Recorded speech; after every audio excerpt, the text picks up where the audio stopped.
Buenas noches, bienvenidos a otro programa de Zona Desconocida. Hoy, Marina, con varios temas sumamente interesantes. Exactamente, hoy un programón. Como tema central vamos a tener abducciones. Abducciones, secuestros extraterrestres. Personas que dicen haber vivido este tipo de experiencias. Para eso vamos a contar en piso con Jorge Umia, un investigador sobre estos temas, en donde nos va a hacer un repaso sobre los casos principales históricos y vamos a tratar de entenderlo también, ¿no? En el programa pasado hablábamos acerca de los contactos extraterrestres. Exactamente, ahora es algo más profundo porque ya es un secuestro extraterrestre. Sí, ya a no ver es lo qué, mismo. no es lo mismo, a ver qué hacen, qué quieren de nosotros, por qué se da esto. Bueno, tenemos muchas dudas para preguntarle a Umia justamente. Jorge Umia, sí. Bueno, otro tema también tenemos que es el ojo. Es este pedazo de tierra, esta isla que en realidad se vio en Argentina y que no se sabe en realidad a ver si es algún fenómeno sobrenatural o si realmente es algo natural que pasó. Sí, Con hay eso, muchos misterios exactamente. en ese caso. Que de hecho en estos misterios uno siempre lo empieza a relacionar también con fenómenos paranormales. Hoy vamos a tratar de entenderlo. Primero conocerlo y además entenderlo, ¿no? Para eso también vamos a estar en contacto con Sergio Neuspiller, uno de los integrantes de este proyecto de investigación sobre este fenómeno, ¿no? Y en nuestra columna, ¿qué vamos a tener? Sobre geobiología. ¿Qué es esto, Henry, de geobiología? Geobiología es muy relacionado a la radiestesia, ¿no? Que tienen esa capacidad con cierto tipo de instrumental. Vamos a estar entrevistando a Fernando Rodríguez, un geobiólogo justamente. Tienen esa capacidad de leer, medir y tratar en base a justamente las líneas geomagnéticas, patógenas, telúricas que pueden haber en nuestros espacios en donde nos movemos. O sea, eso puede ser en un trabajo, en la casa, en cualquier lado, ¿no? En todos lados parece. Perfecto, Así que entonces. sumamente importante, además de interesante, ¿no? Así que bienvenidos a Zona Desconocida.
Bueno, comenzamos con Zona Desconocida hoy. Gracias por estar ahí. Y vamos a estar recibiendo a Jorge Umia, un compañero de la casa que tiene muchísimo para contarnos sobre este tema. Jorge Umia es investigador, periodista. ¿Dónde te encuentras normalmente también? En CX20 en Radio Monte Carlo a sus órdenes. Ahí los martes a las 15:30 tenemos una columna con los compañeros sobre todos estos temas. Exacto, bueno, bienvenido. Muchas gracias a ustedes. Abducciones. Abducciones, un fenómeno que dentro de lo que es la omnilogía es de los más extraños, el más extremo, digamos, ¿no? Hay una calificación o clasificación, mejor dicho, que la televidencia, los televidentes recordarán que es encuentros cercanos de primer tipo, segundo tipo y tercer tipo, ¿no? Sí, que es una clasificación de alguna manera oficializada por Joseph Allen Hynek, ¿no? Exactamente.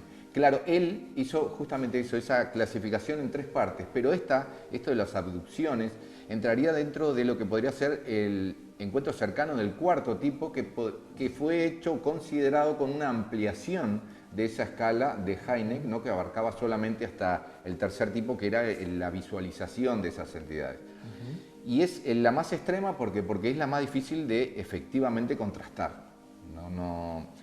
No se encuentran pruebas demasiado evidentes o concluyentes que permitan aseverar que lo que las personas dicen efectivamente sucedió. Claro. No porque haya, que en algún caso puede haber, ¿no?, intención de engañar, sino también considerar algún tipo de alucinación, algún tipo de psicosis, algún problema de otra índole que pudiera llevar a creer que vivió algo así, que en definitiva no. Claro. Sí, uno cuando habla de este tipo de temas empieza a contrastar información. Por ejemplo, el domingo pasado teníamos en el piso justamente un contactado extraterrestre, ¿no? Que era Ricardo González. Exacto. Entonces uno ya empieza a ver, pero qué extraño esto, ¿no? Porque por un lado parecen haber seres, supuestamente, que tienen la capacidad de contactarse por bien, o en forma acordada, por lo menos con el humano, y aparecen estos otros casos, ¿no? Es como que parece ser bastante extraño esto, ¿no? Sí, porque estos justamente son en contraposición a eso que vos acabas de mencionar como el invitado la semana anterior, son por fuerza, o sea, no hay como una aceptación de parte de las personas que viven esto, que dicen haber vivido esto, de que, bueno, están de acuerdo. No, son forzados, de ahí el término, ¿no? Abducción, ese secuestro, que también se lo conoce, y llevados a una situación que por lo general es bastante traumática en los relatos, ¿no? Ahora, ¿por qué querrían secuestrarnos estas personas a nosotros? ¿Cuál es el fin? Bueno, ahí hay un elemento que casi como que se repite, ¿no? Que son los estudios que le harían a las personas, generalmente médicos, porque hay un patrón que es común a todos, que es tenderlo sobre una mesa, como una especie de sala de hospital, hacerle distintas pruebas con distintos aparatos. Pero también tenemos, como caso más extraño, y para nombrarlo al pasar nomás, el de Antonio Villas-Boas, un brasilero, que vivió una experiencia que ya él afirma haber tenido un encuentro sexual con un ser de otro planeta. Pero eso ya sería como dentro de lo raro, más raro todavía. Pero por lo general son este tipo de cosas, ¿no? Exámenes médicos, Cuando te pruebas. referís a estudios médicos, ¿estás hablando de algún tipo de intervención hasta quirúrgica o simplemente una ocultación? ¿De qué se trata? Hay de ambos casos, porque generalmente también hay que, para tratar de establecer patrones, ¿verdad?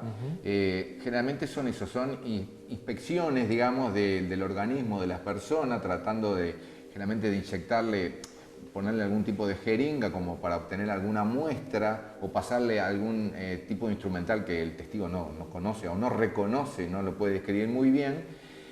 Y en algunos casos donde ya entramos, porque este tema es muy amplio, ¿no? Sí, claro. Sí. Entramos a lo que podrían ser los implantados, donde ahí ellos aseveran de que efectivamente mediante una especie de procedimiento quirúrgico se le deja algo en el cuerpo. ¿Y esto no se puede constatar? ¿Nadie tuvo alguna prueba suficiente, tanto corporalmente o orgánicamente, para saber realmente que, bueno, que tenían un implante o que tienen alguna otra marca externa? Sí, ha habido, es muy buena la pregunta porque ha habido personas que manifiestan haber tenido algo que ellos encontraron después que se dieron cuenta de que tenían, no era que supieran inmediatamente, y que después en las radiografías generalmente se ve como un objeto extraño que el organismo no lo rechaza. Eso es otra cosa digna de destacar, ¿no? Porque si no le provocaría fiebre o algún tipo de malestar a la persona. Claro, o pero infección también. Exacto, Sí. una infección, pero no, el organismo no lo rechaza. Lo que pasa es que no hay de forma seria, conocida, porque eso es otro tema, ¿no? Que se haya divulgado, Claro. Un estudio que ponga, digamos, un punto claro sobre el tema. Efectivamente, esto corresponde a algo que acá en la Tierra es imposible de crear o de replicar. Siempre pueden haber elementos que sí, que tienen una conformación extraña, pero que también se podrían hacer acá. Quedan como siempre puertas abiertas, ¿no? Siempre en ese ámbito de la zona desconocida, justamente, ¿no? Exactamente. Vamos a ver un informe que realizó Marina justamente sobre este tema. Igual vos recién preguntaste algo, mencionaste algo que me hace preguntarte algo. Sí. Dijiste cuando se dan cuenta, como que cuando recuerdan. Hay también a este fenómeno asociado una pérdida de memoria, ¿no? Sí, sí, hay incluso más. En uno de los casos más relevantes que lo vamos a mencionar es donde se hace más patente y evidente esa ausencia de memoria, de qué sucedió en determinado tiempo. Ese tiempo perdido, digamos, que así es como se le denomina, ¿verdad? Y es exacta esa la denominación. Perfecto. Bien, perfecto. Sí, yo igual ahora después de este informe nos vas a enumerar algunos casos emblemáticos, ¿no? Que realmente muchos de ellos son realmente contundentes, se van a sorprender ustedes cuando los vean. Pero vamos a ir viendo un informe que realizamos para entrar justamente de lleno en este tema.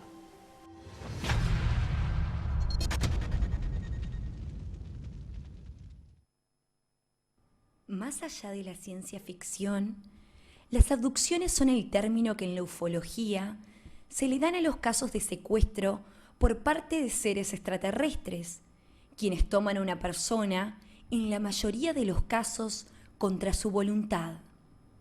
Generalmente quienes lo vivieron cuentan que le hacen exámenes físicos dentro de sus naves.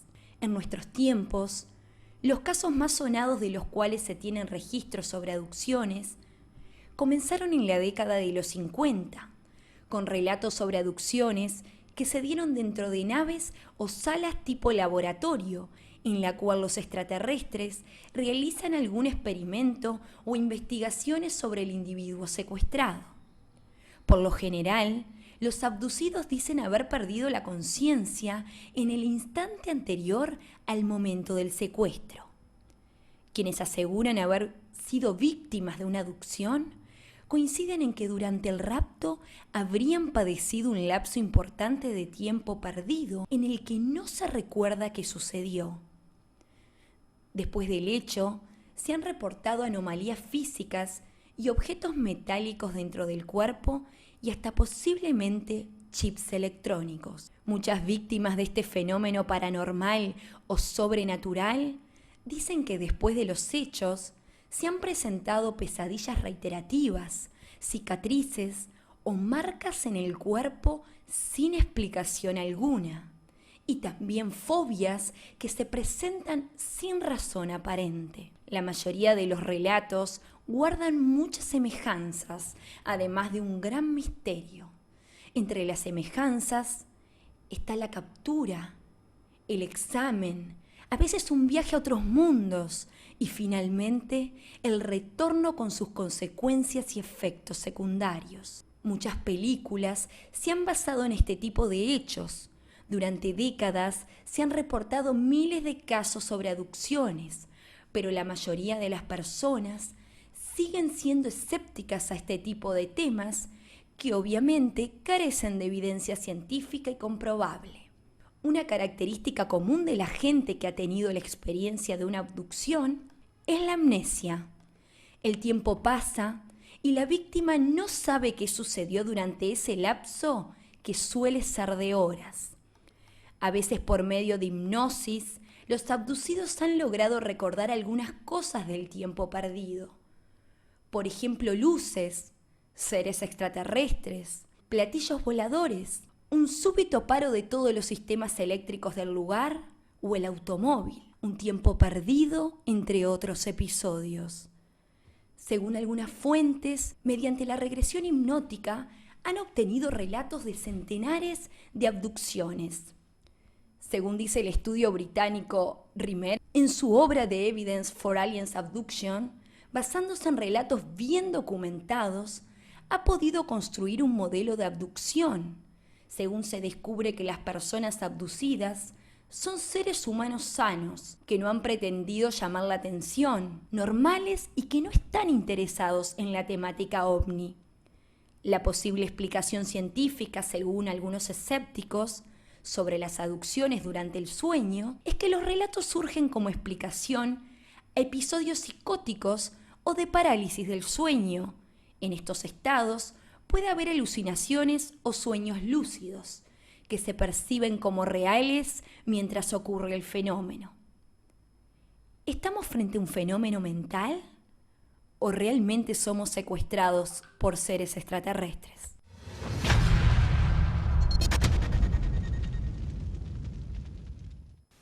En este informe sobre abducciones veíamos algunas cosas que quedan como siempre colgadas, ¿no? Por ejemplo, la explicación científica que mencionabas en el informe, Marina, dice que tal vez sean casos de asociados a trastornos del sueño.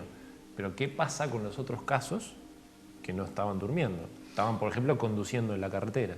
Claro, ahí es interesante, en el informe estaba lo de asociación, como decís, al sueño, porque generalmente se le puede en algún aspecto creer que se está frente a lo que se conoce como parálisis del sueño, que tiene algunos puntos en común con estas cosas, ¿no? Como esa presencia extraña que se presenta en nuestro dormitorio, con algo, generalmente en el dormitorio, ¿no? Con alguna intención, también generalmente nada sana, nada buena. Pero ¿qué pasa? Acá en esa explicación no considera los elementos o las pruebas físicas que quedan en ciertos lugares donde las personas dicen que había una nave, o que tuvieron contacto con una nave, y que efectivamente se comprueba que ahí quedan huellas, ¿no? Eso descarta en parte gran cantidad de casos, ¿no? ¿Y cómo tienen características, perdón, Henry, similares también, ¿no? Los casos? Yo no sé si por qué razón se da, si que también, bueno, en algún momento se dijo que después, cuando las películas, empezaron a venir películas en el cine en Estados Unidos, sobre todo a raíz de todo lo que había pasado, mucha gente empezó a hablar un poco sobre el tema de las abducciones. Bueno, a mí también me pasó, una vez me secuestró un extraterrestre, me pasó esto, me pasó lo otro, como que mucha gente se empezó a sumar también a esto, y como que las características al mismo tiempo son similares de lo que se cuenta. Claro, como que tal vez, hay una teoría también de que tal vez uno haya quedado sugestionado por ese tipo de situaciones. Exacto. Y eso empezó a repercutir en una repetición de los casos, ¿no? Pero, Claro, ahí lo que pasa es que, bueno, en Estados Unidos, que digamos que es como donde este tema más se trata, pero más que es considerado en todos lados, yo ya le perdí la cuenta de la cantidad de millones de personas que dicen, así sin temor, que han sido abducidas, ¿ok? Estaríamos hablando ya ahí quizás hasta de una actividad de lo que fuese, de ser así, que tendría que ser hasta visible constantemente, ¿no? Que por eso es lo que vos decís, hay que ver hasta qué punto no hay esas ganas, porque hay que analizar y contemplar todas las posibilidades, ¿no? Porque no considerar que de repente las personas también hasta sientan ganas de que eso les haya pasado a ellos, ¿no? Y en definitiva obedezca a otro tipo de trastorno, o un trastorno, por ejemplo, del sueño, como mencionamos, que no tiene nada que ver, ¿no? Nada que ver.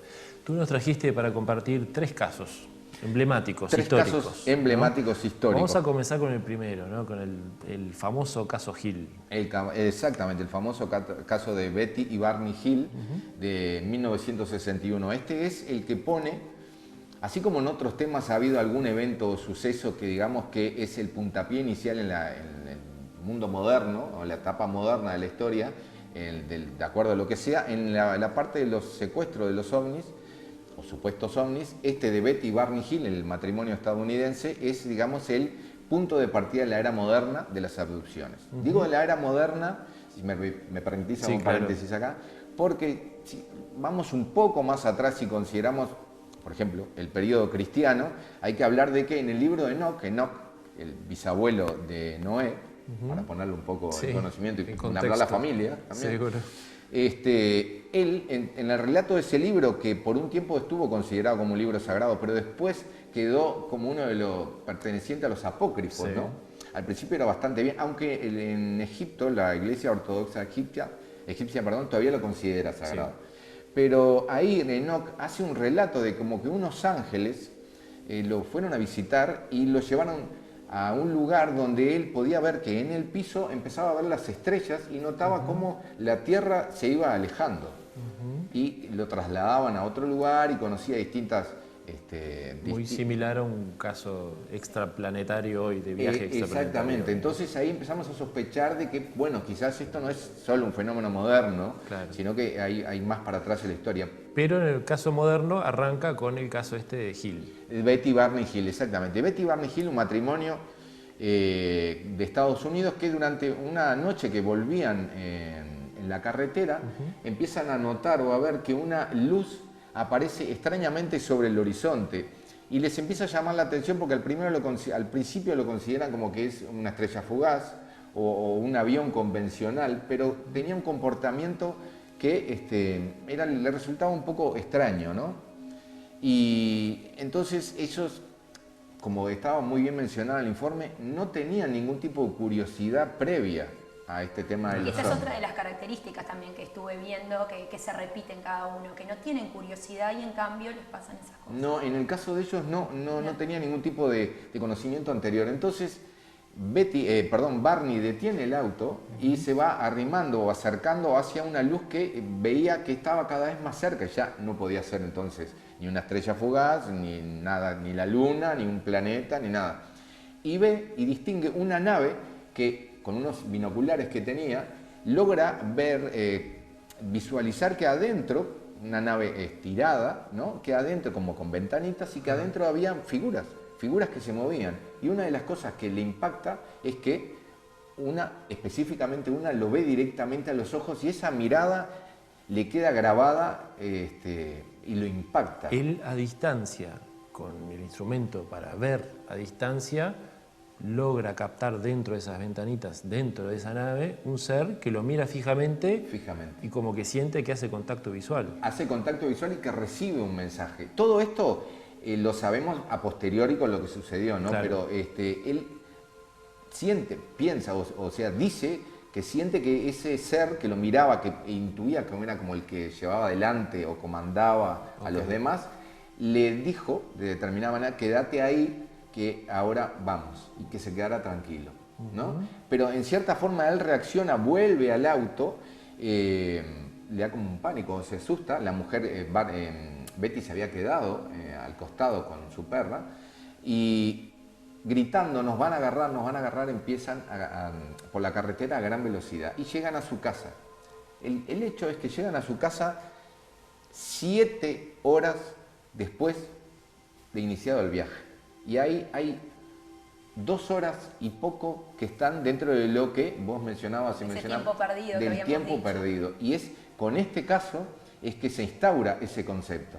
Y se instaura este concepto, y yo traje acá, y les voy a molestar un poco, para un libro donde está todo el relato A esta cámara. de John Fuller, que es El viaje interrumpido. Y bueno, es en este libro donde se acuña el término de missing time, ¿no? El tiempo perdido. Y es en esas 2 horas donde suceden todos estos hechos. ¿Y que ese tiempo perdido solamente se puede recuperar a través de la hipnosis o hay otra manera también de recuperar?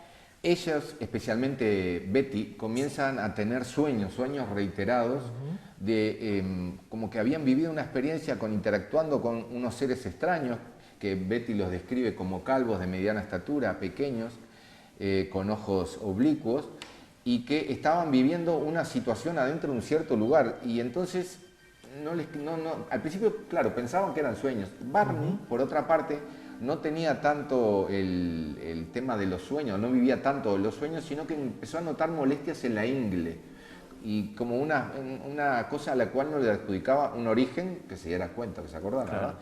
Entonces, a través de los sueños le empezó a despertar esa curiosidad, pero ellos no lo trataban mucho el tema, no lo comentaban, hasta que en determinado momento en la iglesia empiezan que ellos frecuentaban a hablar sobre los hechos, y llegan, lo voy a abreviar, ¿no? Llegan a las manos de un médico hipnotizador que logra acceder, digamos, al inconsciente, y ahí es que todos los hechos relatados en este libro, lo vivido por ambos, ¿no? Empieza a aflorar, y esos sueños que estaban ahí como una pista empiezan a corroborarse, digamos, ya en el consciente, cuando a medida que avanzan las sesiones de hipnosis, y todo se hace más para ellos asequible. Inclusive creo que en cierto momento ella describe una figura que le mostraron que parece ser como una constelación. Exacto. Que después termina siendo como una réplica de una constelación verdadera, ¿no? Exactamente, porque ella, Betty, era la que más, digamos, contacto tenía, o hablaba más, interactuaba más con estos supuestos seres, en este supuesto caso, siempre hay que decirlo así. Y hablaba con el comandante, que incluso en determinado momento le había hasta dado un libro para que se llevara de recuerdo. Y que después no quiso dárselo y no pudo traer esa prueba. No lo pudo traer esa prueba, exactamente. Y le mostró una zona, porque ella le preguntó de dónde son. Entonces él, supuesto ser, le pregunta si tenía conocimiento de astronomía. Y ella dijo, no, la verdad que de astronomía no sé nada. Pero igual le mostró un mapa donde ella, mediante la hipnosis, lo pudo repetir, y ahí aparentemente se pudo con los años identificar que podría corresponder a Zeta Reticuli. Zeta Reticuli sería la constelación que ella había dibujado sin saberlo, sin conocimientos y sin recordarlo inclusive. No, exactamente, ella no recordaba. Caso realmente extraño e icónico también, ¿no? Ese, exactamente. Hay un par de casos más que nos trajiste que vamos a compartir después de la pausa, que son muy sorprendentes también, ¿no? Que un poco más acá en el tiempo, que tienen que ver justamente con este tipo de fenómenos que son las abducciones extraterrestres, que vamos a ver después de la pausa. Venimos.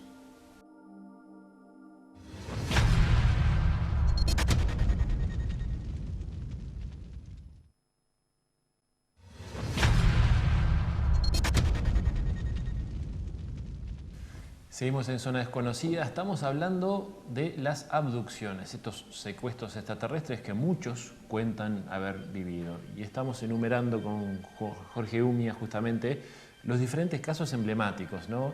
Hablábamos acerca de el matrimonio Hill en la década del 60, ¿y cuál otro continúa a partir de ahí? Hay, a lo largo del tiempo hay muchos, pero hay una década que conviene destacar porque es una década que fue muy febril en cuanto a actividad y, ¿por qué no?, también de abducciones, que es la década del 70. Entonces vamos a dar un salto en el tiempo y vamos a mencionar en el año 1975 lo que correspondería a la abducción de Travis Walton. Travis Walton es un leñador que luego de trabajar volvía con los compañeros, eran 6 en una camioneta. Volvían por el bosque y cuando van en camino notan que hacia su derecha hay un gran resplandor, que ellos confundieron que había un incendio. Estamos en Estados Unidos también. En Estados Unidos, perdón, es verdad que no dije dónde era, en Estados Unidos. Ellos creyeron que era un incendio, entonces se detuvieron, pero lograron ver que a una altura de unos metros sobre el suelo había una especie de nave que les llamó la atención y los paralizó un poco. Entonces Travis, digamos el más valiente o el más inconsciente, se decide a bajar del auto, de la camioneta, perdón, y dirigirse hacia donde allí estaba ese objeto. Y cuando está allí, los compañeros relatan que una luz le pega sobre el pecho, lo eleva sobre el suelo como a 3 metros y cae inconsciente. Los compañeros, los amigos se asustan tanto que aceleran y se van.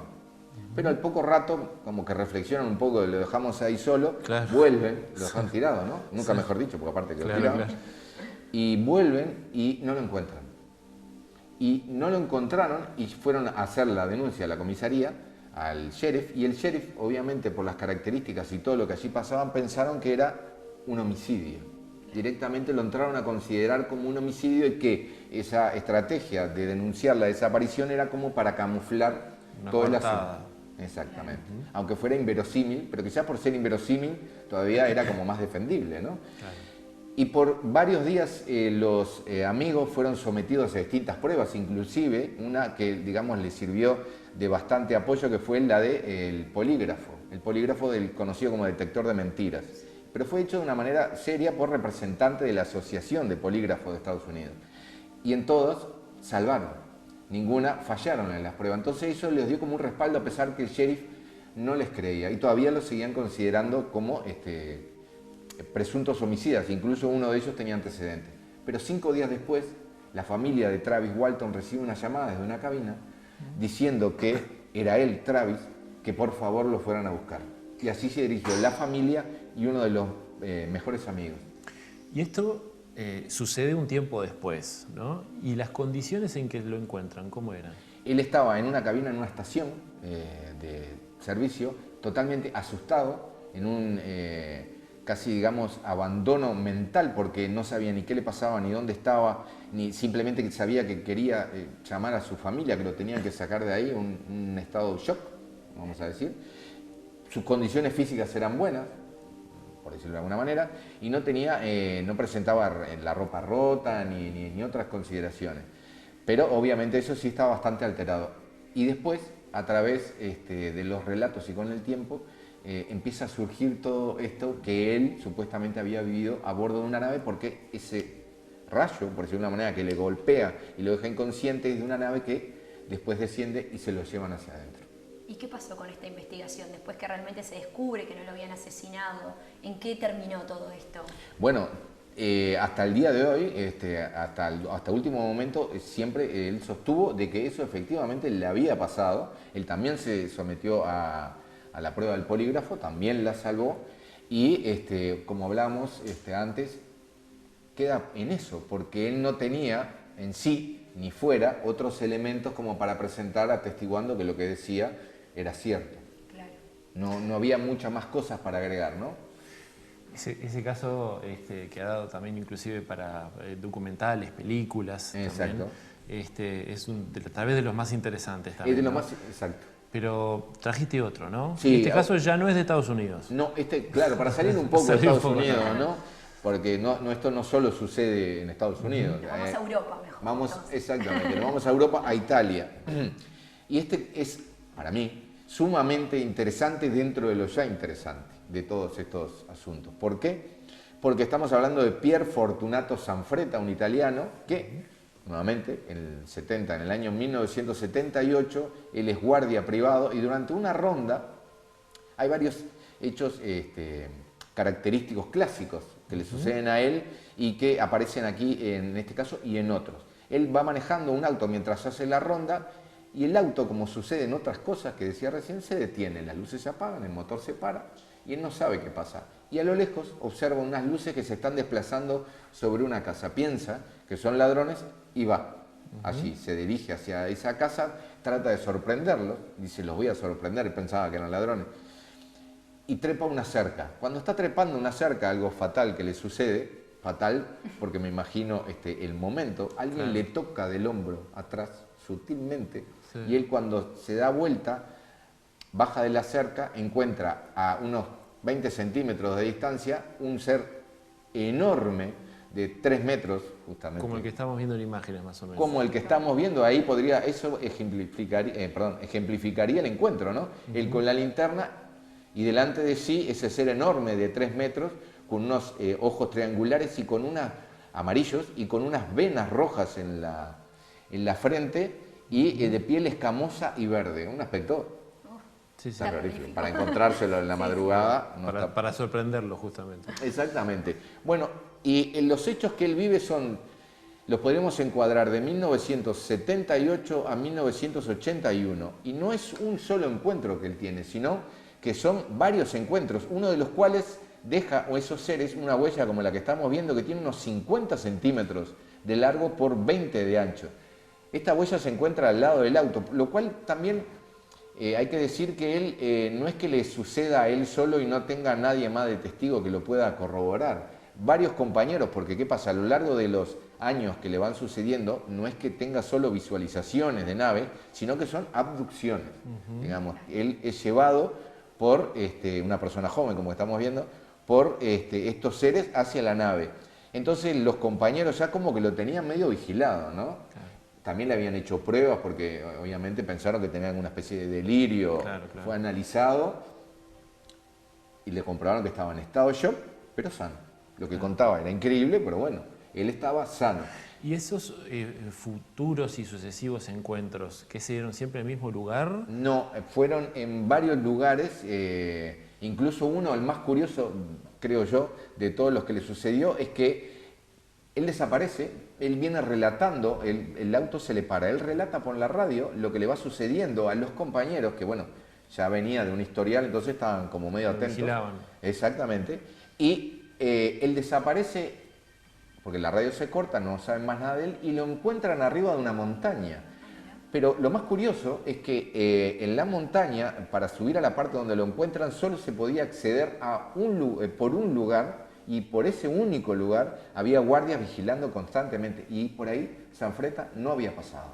Ahí que vimos recién ese reptil, esa persona gigante que estaba. Ante estas abducciones, ¿son siempre diferentes seres que se presentan? Generalmente hay un patrón, hay una imagen que es casi la arquetípica, que es la del ser bajito, cabezón, de ojos rasgados, que es como el que mayormente se encuentra en los relatos.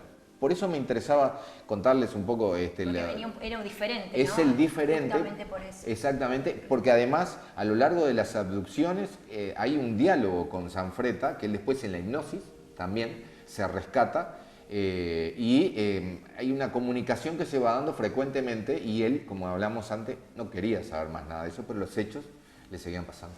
El tema de abducciones seguramente lo trataremos nuevamente más adelante porque, como decíamos hoy, siguen habiendo casos de esto y vamos a seguir investigándolos y vamos a seguir compartiendo contigo. ¿Te quedas también para el próximo bloque? ¿Cómo no? ¿Cómo no? Vamos a estar hablando acerca de el caso del ojo, lo que se le denomina el ojo, que es una isla misteriosa que apareció en el delta del Paraná, en la Argentina, y ya venimos también con la columna de Victoria Olivera que tiene que ver, en este caso hoy, con la geobiología. Ya venimos.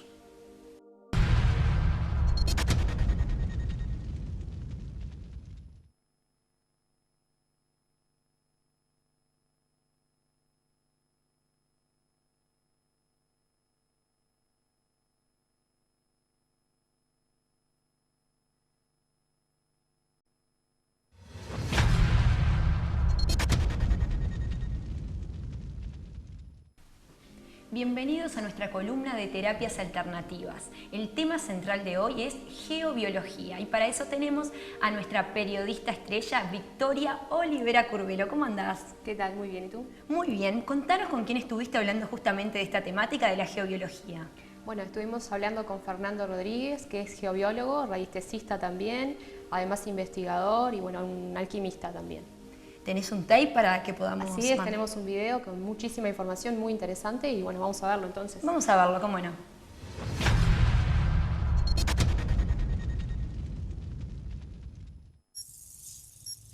Fernando Rodríguez, bienvenido, geobiólogo, radiestesista, investigador, ¿cómo estás? Bien, muchas gracias por la invitación y a tus órdenes. Bueno, muy bien. En este momento vamos a hablar un poco de lo que es la geobiología. Quisiéramos que nos dieras un poco un paneo de lo que es esta ciencia, paraciencia en realidad, ¿verdad? Podríamos calificarla como una paraciencia, y eso por darle una calificación. Si bien es una actividad que el hombre ha ejercido siempre, sin saber o sin calificarla. Geo, de geografía, y es un neologismo en realidad que significa la biología de la Tierra. ¿Cómo está compuesta la naturaleza y cuál es su incidencia en la biología humana? La geobiología intenta estudiar cómo se relaciona la naturaleza con nosotros y cómo nosotros nos relacionamos con la naturaleza a partir de un gradiente que no se suele considerar en la ciencia moderna, que es las emanaciones energéticas, en términos muy generales que ahora seguramente dará lugar para que las vayamos viendo cada una de ellas cuáles son. El geobiólogo puede utilizar instrumentos que ya están desarrollados por la ciencia oficial, medidores de campos electromagnéticos, contadores Geiger, ecodoppler, en fin, tiene una cantidad de aparatos que puede utilizarlo. Pero los que son de mayor tradición son las horquetas, las varillas y los péndulos, instrumentos que no necesitan estar unidos a ninguna base de corriente, que el mismo operador puede llevar a donde quiera y en cualquier momento puede utilizarlos como forma de ponderar lo que después necesita saber. Bien, el péndulo se usa cuando se va a trabajar en una posición o sentado o sobre un plano, sobre una mesa. La horqueta y las varillas son para utilizar cuando uno está caminando y está a la intemperie, donde las corrientes de viento a veces influyen. Entonces, si lo que estoy buscando es una corriente de agua o un filón de un mineral o lo que estuviera buscando y es a la intemperie, es necesario utilizar estas herramientas o otras variaciones que hay entre horquetas y varillas y otras más que los radiestesistas con el correr de los siglos han ido desarrollando. Te explico que el término radiestesia también es un neologismo y es nuevo, no tiene más de un siglo y significa radius, radiación, y aestesis, sensibilidad. Es quien se hace sensible a las emanaciones y las logra ponderar de alguna forma, en este caso con instrumentos que por tradición, los buscadores de agua siempre utilizaron las horquetas, pero con el correr de los siglos se agregó las varillas y hace un par de siglos lo que en algunos ámbitos esotéricos se conoció como el anillo sideral, que después va a evolucionar en un péndulo.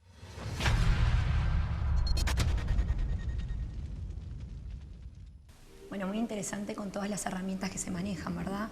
Así es, estaba enumerando un poco lo que es los péndulos, el manejo también de varillas, la gente que utiliza las horquetas para encontrar ya sea agua, minerales y bueno, tenemos muchísimo más en realidad para compartir, es un tema muy interesante, así que si te parece vamos a seguir viéndolo. Vamos a verlo entonces.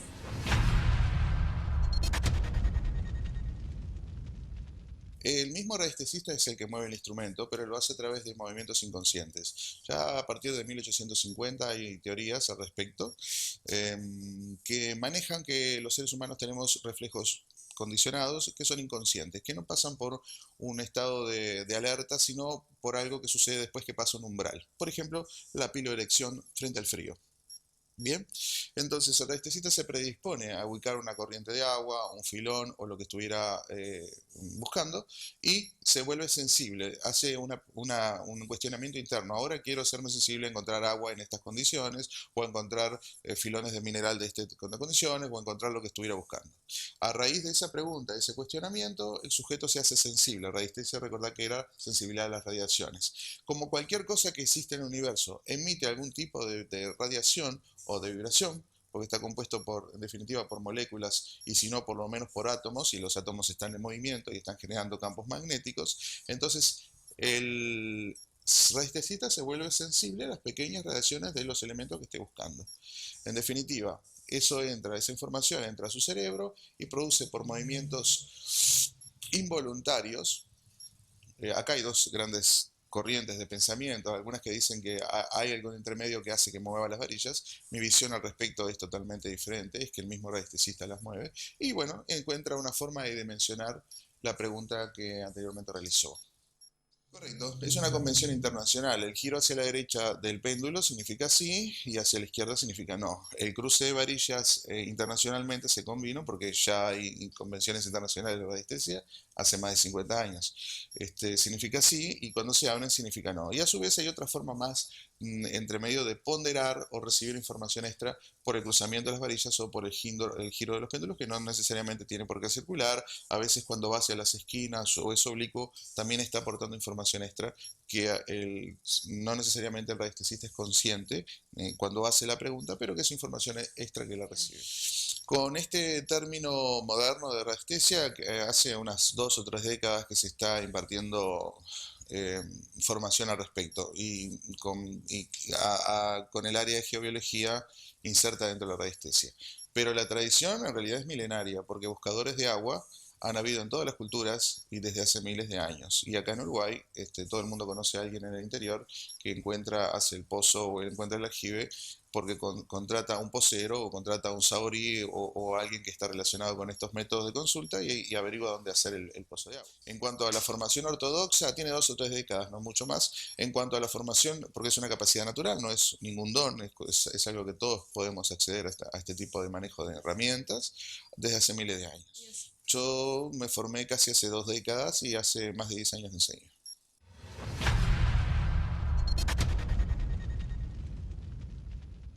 Qué bueno también poder utilizar esto a favor de uno, ¿no? Todo el tema de las energías, de repente en el lugar de trabajo, en el lugar donde vive. Ahora, Victoria, ¿el Feng Shui tiene que ver también con esto? Sí, así es. Tiene que ver con el manejo de los espacios y bueno, un poco de lo que va a decir también y lo que ya ha estado hablando de las líneas de energía, las líneas Curry, la línea Harman también.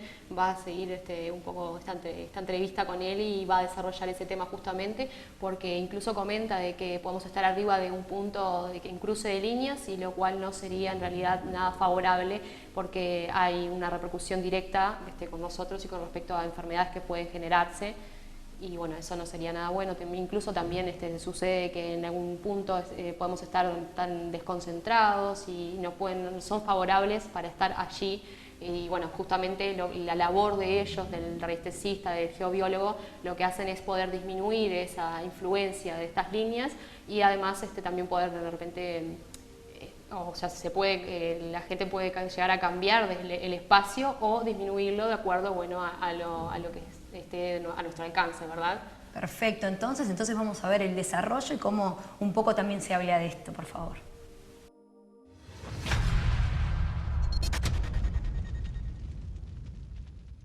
Desde hace años está muy relacionado con la bioarquitectura. Incluso hay cátedras dentro de la Facultad de Arquitectura de Montevideo, hubieron cátedras. Está relacionado con la forma en que se edifican las casas, el sentido y la orientación, el manejo de las corrientes cosmotelúricas que hacen en cuanto al diseño de la casa y cómo se van a distribuir los ambientes. Se tienen que tener en cuenta esas condiciones para distribuir los dormitorios, los lugares de estudio, los lugares donde la familia pasa el tiempo. Técnicas que quizás puedan resultar modernas, pero que se vienen aplicando también hace miles de años. Los constructores de pirámides, los constructores de catedrales, todos sabían cómo orientar sus edificios, de hecho todos tienen la misma orientación cuando lo manejaron los constructores, ¿verdad?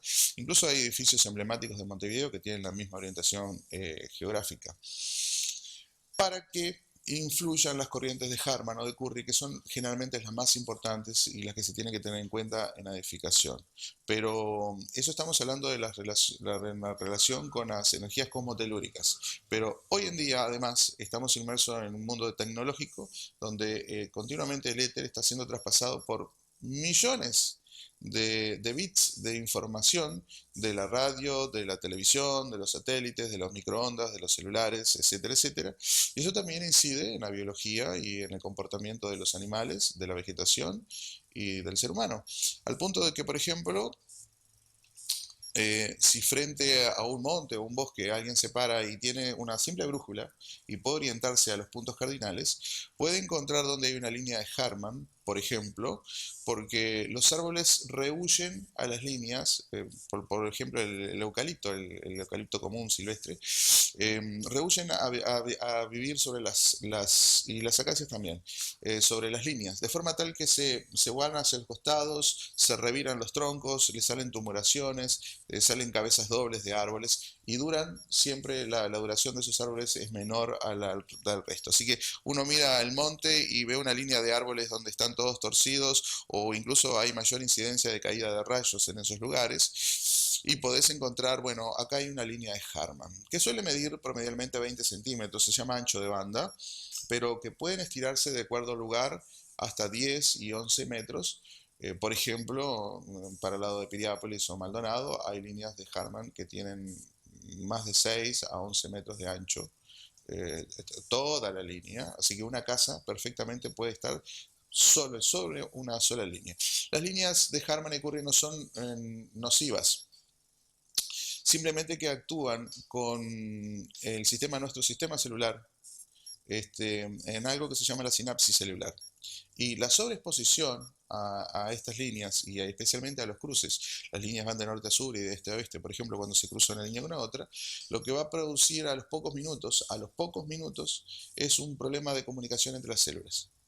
Al punto tal que hace más de 50, 80 años, casi 100 años, que se ha estudiado que las personas que duermen sobre este tipo de cruces, cuando además se suman corrientes de agua subterráneas, pueden y desarrollan enfermedades crónicas, por no mencionar el cáncer. Hay estudios de hace un siglo atrás donde las personas que desarrollaban cáncer todas dormían sobre ese tipo de cruces y además habían corrientes de agua debajo. Una cama de una plaza, en una cama de una plaza probablemente exista un cruce o más de uno, y en una cama de 2 plazas hay entre 2 y 3 cruces. Entendiendo cruces, el cruzamiento de las líneas, solamente de Harman, ¿no? Ni que hablar de otra cantidad de líneas que existen. En los lugares donde las plantas se mueren, o donde los pececitos se enferman, o donde los animales rehuyen a dormir, probablemente haya un cruce. Los animales por naturaleza son sensibles y saben dónde, el perro sabe dónde tiene que acostarse. Donde se acuesta el perro es bueno para el ser humano. Por el contrario, el gato detecta los cruces. Donde se acuesta el gato, que generalmente suelen acostarse en los mismos lugares o echarse en los mismos lugares, está marcando allí que existe un cruce por lo menos de Harman, sino algún otro tipo de intersección de líneas. Hasta lo que sabemos no se puede anular totalmente, porque además los niveles de energía que despiden cada cruce, con la sumatoria de cruces además, puede llegar a ser terrible, imposible de anular. Pero hay técnicas para reducirlos bastante, que van desde utilizar vidrio molido y picado, lo que pasa es que habría que edificar la casa ya desde el comienzo, pensando en que estas líneas existen y cómo anularlas.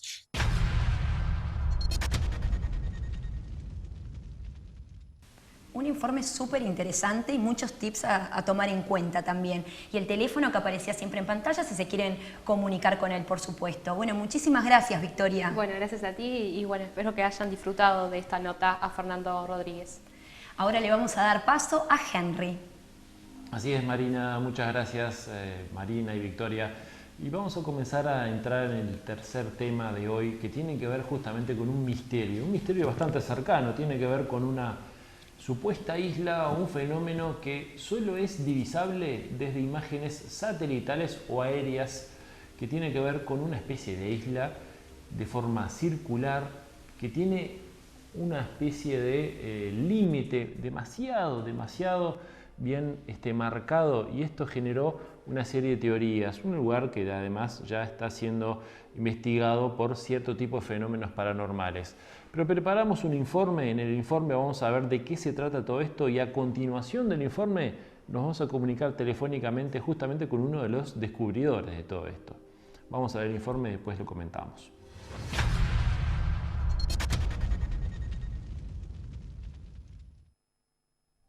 Un nuevo misterio tiene al mundo perplejo, en especial a un grupo de científicos que está haciendo todo lo posible para lograr descifrarlo.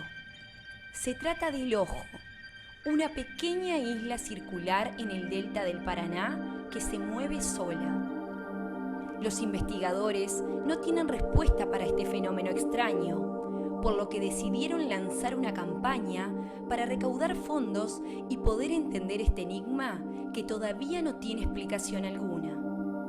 El Ojo está ubicada en el delta del Paraná, entre las ciudades de Campana y Zárate de la provincia de Buenos Aires. Lo extraño de esta isla, de 118 metros de diámetro, además de que es un círculo casi perfecto, es que gira sobre su propio eje. Esto se puede observar de manera muy fácil con imágenes satelitales de Google al observar las fotografías de años anteriores. Otra extraña condición es que la tierra que se ubica sobre la superficie del Ojo es muy sólida, lo que no ocurre en sus alrededores. Además, el agua que rodea esta isla es increíblemente transparente y fría, algo muy extraño en esta zona. Fue descubierta hace 6 meses por un grupo de cineastas que se proponía filmar un documental sobre las leyendas urbanas acerca de fenómenos sobrenaturales ocurridos allí. Cuando se enteraron de la existencia del Ojo, viajaron a verlo en persona. De esta manera, el equipo decidió lanzar una campaña a través de la plataforma de Kickstarter para recaudar fondos para su investigación y para la realización de un documental. Descubrimos una misteriosa isla cerca del río Paraná que se mueve y rota en su propio eje, explicó en un comunicado de prensa Richard Petroni, un ingeniero hidráulico y civil de New York que es parte del proyecto.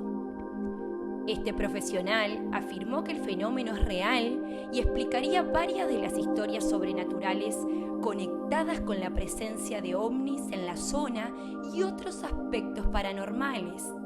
Además, Petroni unió fuerzas con el director y productor de cine argentino Sergio Neuspiller, quien realizó el hallazgo. También participa Pablo Martínez, el fundador de una empresa de telecomunicaciones. El monto que buscan recaudar es de $50.000. Su plan es llevar al Ojo un equipo multidisciplinario de científicos e investigadores tanto de las ciencias duras como también del campo ufológico y paranormal. Las conclusiones de cada especialista serán presentadas en forma separada y como realizadores no tomarán partido por una u otra explicación. Creen que es más valioso que los colaboradores puedan tener todas las respuestas y sacar cada uno sus conclusiones. Incluso se publicarán los resultados de todas las pruebas de laboratorio del material obtenido. Tanto el documental que surja de esta expedición como de las pruebas realizadas será exclusivo para quienes patrocinan este proyecto por un periodo de 90 días. Este impactante misterio nos tiene expectantes ante la posibilidad de un gran hallazgo de repercusiones desconocidas. ¿Se tratará de un fenómeno explicable? ¿O se trata de una puerta a un verdadero mundo desconocido?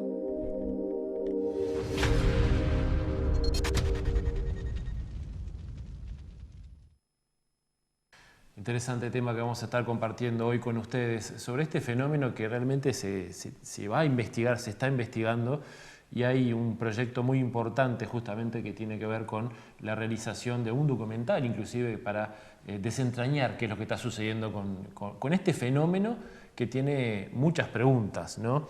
Y para eso justamente nos contactamos con Sergio Neuspiller, uno de los creadores de esta investigación y bueno, descubridor un poco también de todo este tema. ¿Cómo estás, Sergio?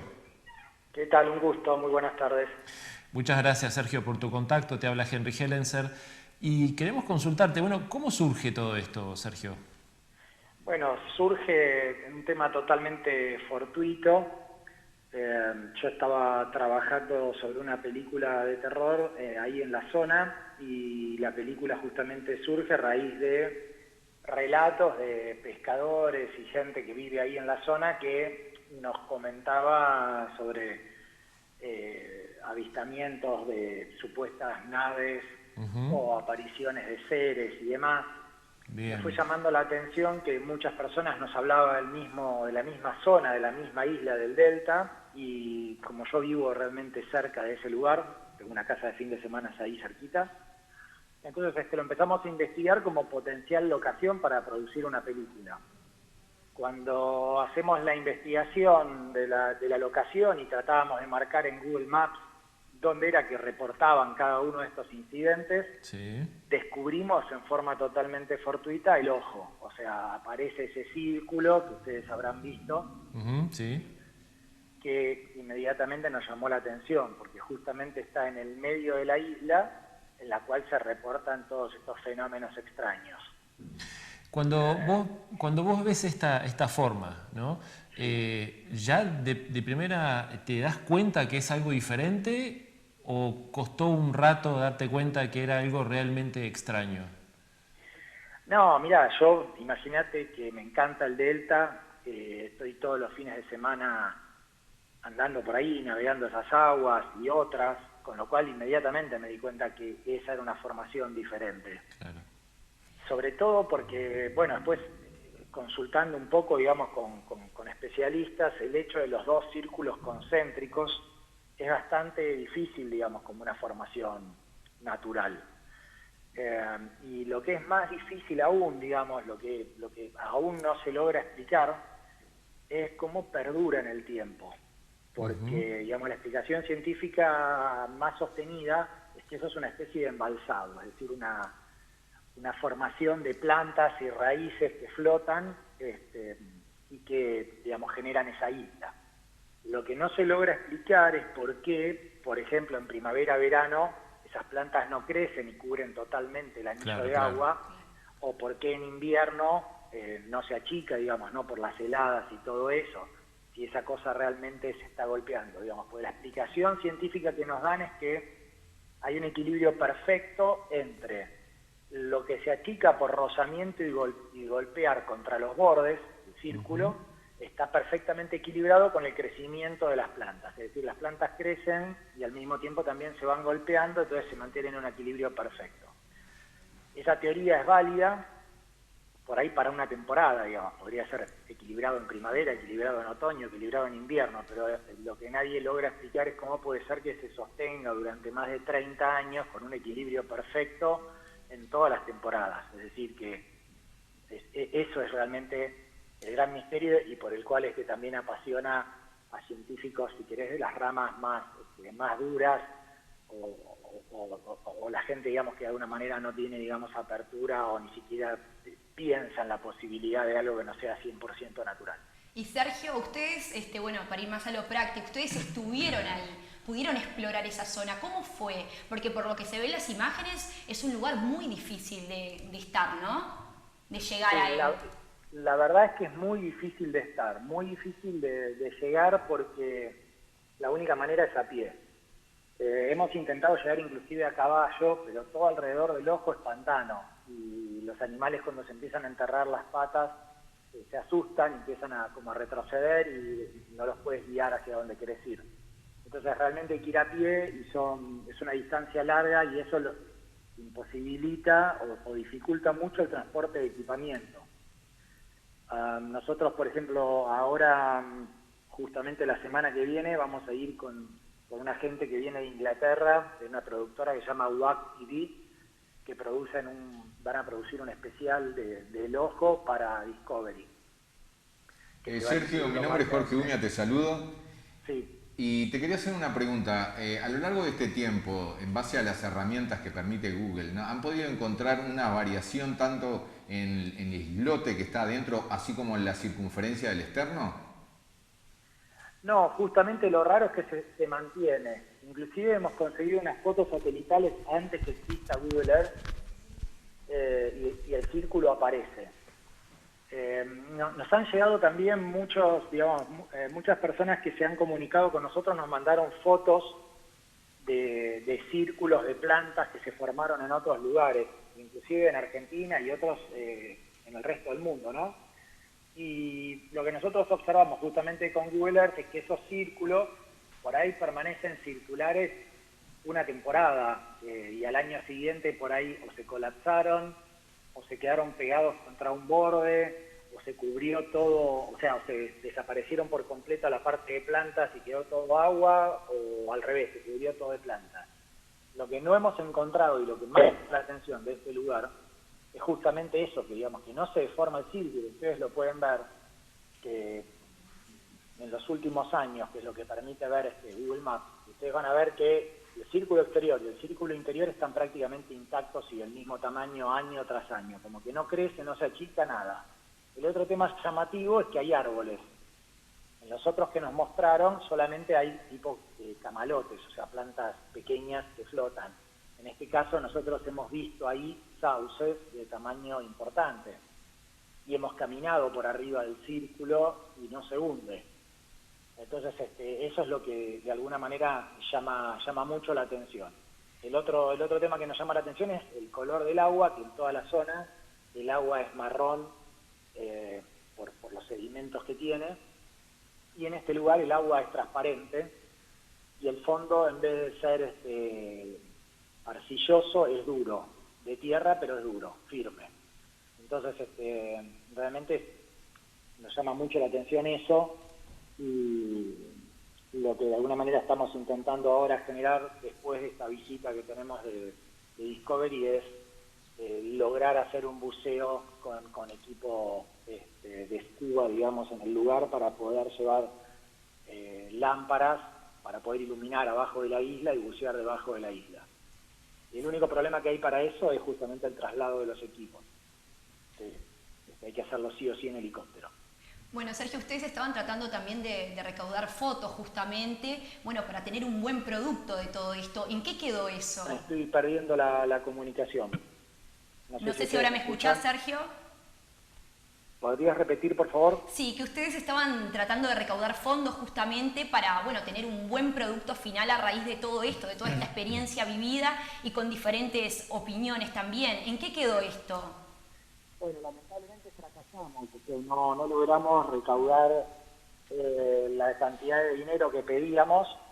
Es el sistema por el cual se recauda. Si uno no recauda el monto solicitado, no te entregan nada. Como nosotros no llegamos al monto para la fecha estipulada, digamos como que la campaña se canceló. Y ahora lo que estamos haciendo es conseguir fondos a través de programas de televisión que quieran ir a grabar al lugar. Entonces lo que hacemos es lo llevamos al lugar y a cada uno que va le solicitamos algún tipo que pague algún tipo de prueba. Por ejemplo, bueno, ahora la gente está de Discovery, vamos a tomar muestras de agua, muestras de plantas y muestras del fondo, y la idea es que el próximo que estamos negociando, todavía no nos dio el ok definitivo, es el que va a pagar el buceo con el helicóptero y todo lo necesario para poder sumergirnos, con equipo de iluminación para poder ver abajo de la isla, a ver qué es lo que hay. Sergio, por último, y agradeciéndote desde ya tu contacto, yo te pregunto, cuando uno investiga estas cosas, parte muchas veces de alguna teoría. ¿Qué pensás vos? ¿Qué pensás que puede suceder ahí? ¿Qué crees o a qué apuntás descubrir? Mirá, si te cuento, digamos, lo que yo creía al principio, que por ahí es lo más divertido, la ilusión, cuando yo vi el círculo inmediatamente me remitió a aterrizaje de nave o algo por el estilo, con lo cual la expectativa era encontrar rastros de algo. Algo me refiero a que no sean plantas, ¿no? Alguna cosa. Pero lamentablemente no hemos encontrado eso, por lo menos en lo que hemos podido ver. No excavamos y tampoco pudimos estar abajo de la isla, pero digamos, no se ven signos de nada que no parezca natural. Es decir, todo lo que hemos visto tiene apariencia natural en el lugar, a la vista. Con lo cual, y luego de haber investigado y haberme juntado con especialistas, creo que se debe tratar de una formación natural muy, muy extraña, pero por otro lado no descarto lo que muchas personas han ido ahí a medir, es la presencia de líneas de energías o vórtices de energía. Mira. Que lamentablemente no entiendo sobre el tema porque no es mi especialidad y nunca estudié el tema, pero fueron varias las personas que llevamos y que nos marcaron líneas de energía que van hacia el lado del ojo. Y lo que me comentan es que probablemente, bueno, estas energías podrían ser las que mantienen el círculo en forma tan perfecta. Es algo que escapa, digamos, a mi capacidad de conocimiento. Yo vengo más de la parte de cine y de ingeniería, con lo cual estoy muy lejos de poder verificar esto. Pero la idea es justamente también poder llevar a algunos de estos especialistas que trabajan con radiestesia y otras técnicas para ver si efectivamente ahí hay un vórtice de energía y qué es lo que lo ocasiona y dónde está el centro, etcétera. Bien. Bueno, Sergio, éxito en la investigación, que siga adelante, vamos a estar atentos y ni que hablar, el agradecimiento por tu contacto y estaremos en contacto seguramente más adelante de acuerdo a lo que vaya surgiendo, ¿sí? Muchas gracias. No, gracias a ustedes por comunicarse y cualquier cosita estoy a disposición siempre para brindarles la información con la que cuente. Muchas gracias igualmente. Muy amable.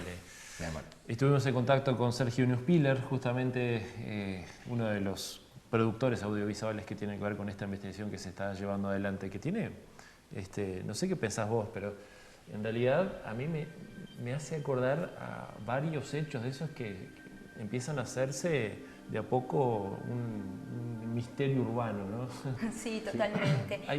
Sí, no, que igualmente dicen, estuvimos investigando un poco, de que habrían también en esa zona varios círculos con características similares. Ojo, capaz que esos círculos con características similares también tienen algún tipo de otra energía o puede ser otro fenómeno que no sea natural. Pero como que todo sí te va llevando a ese misterio justamente, que de esa manera, de ese modo, es que empezó justamente este director con ese misterio, buscando otro tipo de fenómeno y bueno, justamente se cruzó con esto, ¿no?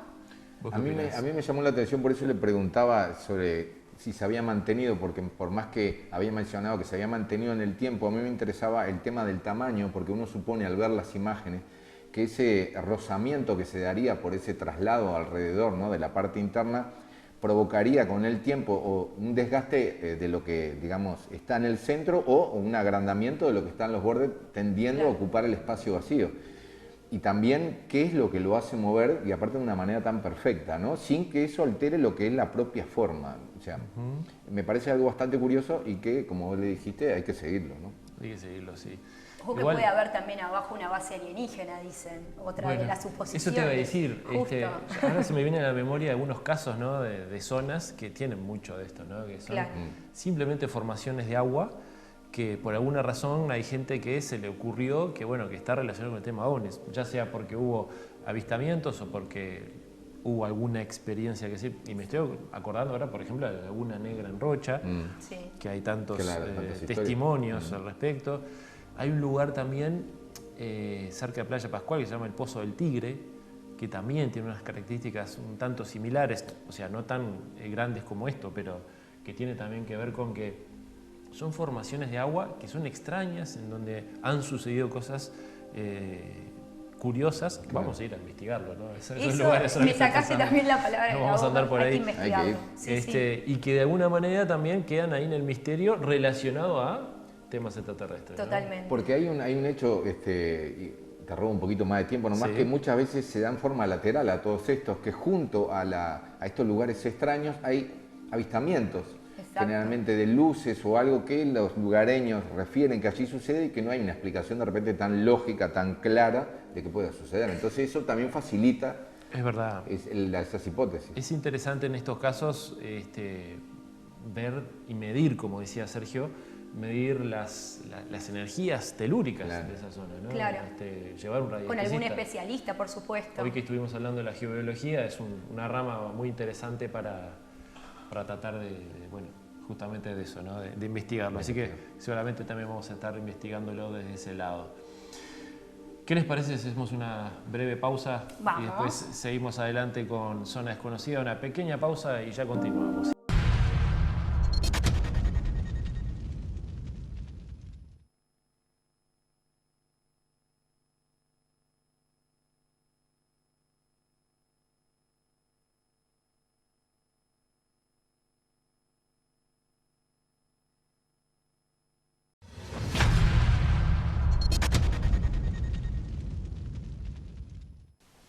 Seguimos en Zona Desconocida. Les recordamos, ¿no?, que además de los domingos a las 22 horas y las repeticiones en Canal 1, nos pueden también encontrar en las redes sociales, sobre todo en YouTube y en Facebook, ¿no? Exactamente, ponen Zona Desconocida y en YouTube, bueno, ver todos estos videos, parte de estos videos que van a estar viendo durante cada domingo. Y también estamos a través de Facebook, que pueden hacernos las preguntas que deseen, pueden también proponer temas de interés, que eso está bueno, tener esa interacción también con todos ustedes. Y ni que hablar también del Facebook de Henry, ¿no? Que también... Bueno, sí, es lo mismo. Bueno, pero está bueno también porque... Una cosa que dijiste que es interesante, que nos pueden mandar fotos, videos, casos de situaciones que seguramente con nuestro equipo vamos a estar investigando y, como siempre, dando algún tipo de evolución, que siempre es importante también, ¿no?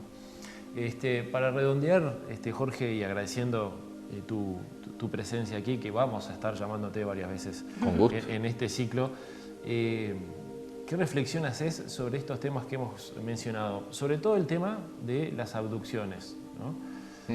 El tema de las abducciones es, digamos, el más complicado, el más complejo de abordar y fundamentalmente quizás no tanto de abordar, sino de definir de qué se trata. ¿Por qué? Porque es intangible, porque la mayoría de las veces no hay una prueba certera, dado que lo que se cuenta son los testimonios de las personas y en pocas ocasiones hay otros elementos más. Pero no es un fenómeno, una de las cosas que, como para redondear, sí creo que se puede decir, es que no es un fenómeno que sea, a pesar de que hemos hablado de casos de ya unos años, no es un fenómeno viejo, sino que es un fenómeno actual, como por ejemplo uno que te mencioné hace un rato, y que sigue hasta nuestros días. Lo que pasa que quizás no tienen tanta difusión ya en la prensa como en su momento tenían el impacto y se les daba una trascendencia. Que de hecho para nosotros que sigan sucediendo estas cosas nos gusta, porque nos llama la atención y hasta nos sirve como programa, ¿no? Por supuesto. Y a mí también se me quedó tildada una pregunta. ¿En nuestro país ha pasado algún caso de esos? Sí, ha pasado, aparte desde el que ya te mencioné, o de que ya hablamos, ha pasado otros que han quedado como medio tapados justamente por eso, porque no ha tenido tanta trascendencia y a su vez las personas encontraron una barrera, porque es lo que pasa con otros temas que se tratan en este programa, ¿no? ¿A quién se le cuenta y quién se le dice? Claro. Eso es lo más difícil, pero poco a poco creo que se va derribando y se van a conocer más. Es verdad, hace 20 años, yo siempre cuento, ¿no? Hace 20 años cuando comenzaban en los medios hablando de estas cosas, tenía un tipo de repercusión. Hoy por hoy hay mucha más apertura y mucha más información, ¿no? Claro. Y por suerte aquí vamos a estar siempre abiertos a este tipo de cuestiones, ¿no? Bueno, les agradecemos un capítulo más. ¿Qué tipo de temas vamos a tener el domingo que viene? Bueno, vamos a estar hablando, que a mí me encanta, en nuestra columna de terapias alternativas, sobre Reiki. Tal vez uno de los más conocidos y más utilizados hoy por hoy, Exactamente, ¿no? Uno de los más conocidos. Hay mucha gente que está con el tema, yoga, pero el Reiki, hoy en día como que se ha instalado más que nada.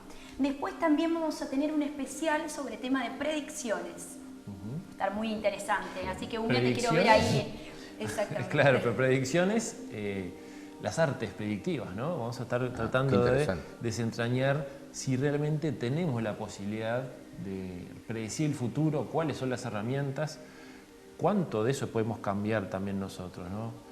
¿Y qué más hay? Y también el misterio de la roca de Punta Carretas. Ah, eso que se lo vamos a dejar ahí. Y que es todo un misterio, como dije, sí, vamos a dejarlo ahí, porque la verdad que está muy bueno. Un gran misterio. Como decimos, esto es el domingo a las 22 horas, sino también nos pueden encontrar en YouTube, canal Zona Desconocida, o en Facebook también, Zona Desconocida. Muchas gracias por su presencia, nos vemos el domingo que viene. Gracias. Chau, chau.